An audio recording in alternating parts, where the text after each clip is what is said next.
Texas Democratic Party has doubled its budget and today announced a new effort, what they're calling a war room, to go up against incumbent Senator John Cornyn. For the first time in years, many moderates and suburban women voted for Democrats in the last statewide election.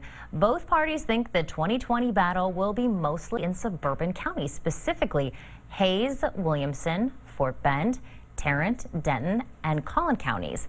This is where resources will go, since other counties are dominated by one party or the other. KXAN political reporter Phil Prazen looks into how we got to today.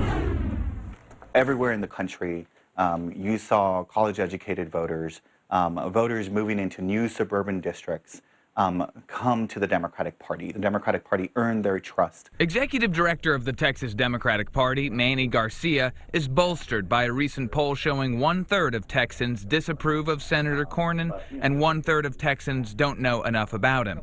Garcia says their donors are no longer conceding Texas and sending their money out of state.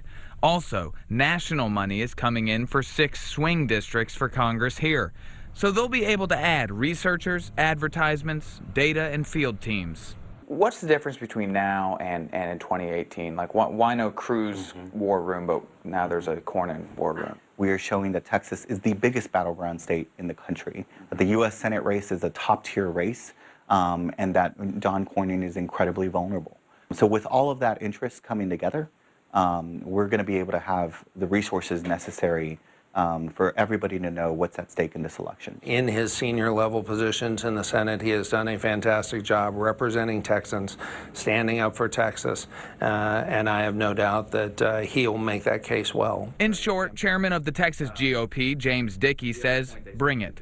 Republicans are ramping up and recruiting candidates to take back more than a dozen seats they lost last year. It's good old-fashioned competition. We've always known how critical it is to earn the vote of every Texan, and I'm glad to see Democrats waking up to that. Phil Prazen, KXAN News. We reached out to Senator Cornyn's campaign to respond to the Democrats targeting him with their new war room. His campaign manager, John Jackson, telling us only the Democrat Party would praise themselves for doing what should be their job. Texans will not be fooled by their millions from California and New York. We wanted to take a look at how much each of the campaigns have already. Incumbent Republican Cornyn dominated the field with $5.8 million already on hand. Potential Democrat challengers have much less money. San Antonio Congressman Joaquin Castro has just under $130,000 ready for a campaign. Another Democrat, Williamson County veteran MJ Hagar, has almost $50,000 on hand. Today is the last day to register to vote in the May election. You can still go online, print out the form, just make sure that you drop it off in a mailbox that gets picked up tonight, so it gets the April 4th postmark.